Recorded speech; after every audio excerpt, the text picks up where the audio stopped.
He hasn't had to spend a dime on advertising because his company's story sells itself.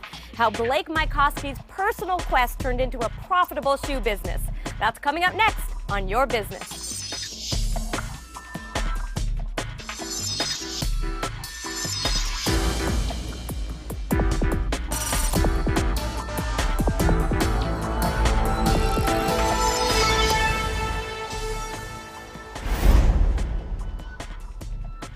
Hi there, everyone. I'm JJ Ramberg, and welcome to Your Business, where we give you tips and advice to help your business grow. It's common for small business owners to grapple with how to market their product. Some spend big bucks on pricey ads, but one entrepreneur has barely spent a dime, relying on word of mouth and the power of the web to generate buzz.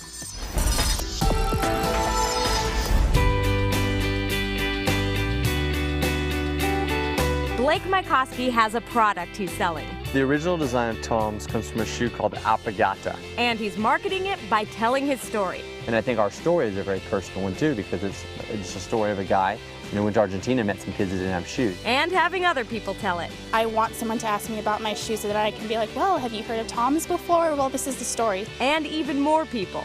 When I first heard about TOMS, I was interested in getting the message out. Every person who wears our shoes becomes a marketer of our shoes. With TOMS Shoes, Mycoskie has started more than just a shoe company.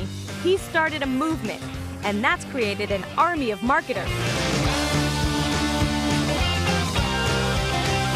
We get probably 50 to 80 emails a day of people who want to get involved with TOMS. A friend told me about it, and I looked into them and emailed them, and they sent me a bunch of information and said I should be an ambassador and talk to people about carrying TOMS in their store. Spend a little time with Mycoskie, and it's easy to get wrapped up in his mission and then feel compelled to buy his shoes.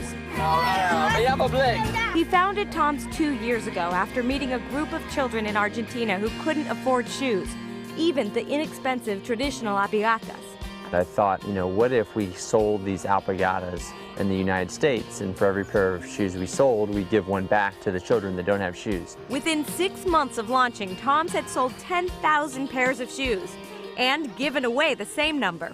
It was very emotional because, I'd be sitting there and I'd be putting shoes on kids' feet, and I'd look over and my mom's doing it, or my dad's doing it, or my friend's doing it, and I was like, this is what it's all about. This is the kind of the fulfillment of the promise that we made to these people, 6 months before. It's a promise he made not only to the children he delivered shoes to, but the American customers who bought the shoes. We actually have a little plaque of Blake framed, and he's giving them to the kids. And so it kind of is right there in front of our TOMS display. And once they start to see that, and, it kind of sells itself. Allie Dominguez saw a friend of hers wearing the shoes. She made fun of him because she thought they were ugly. But once her friend told her the company's story, she was hooked. So I went onto the website, still didn't like the shoe, but fell in love with the concept.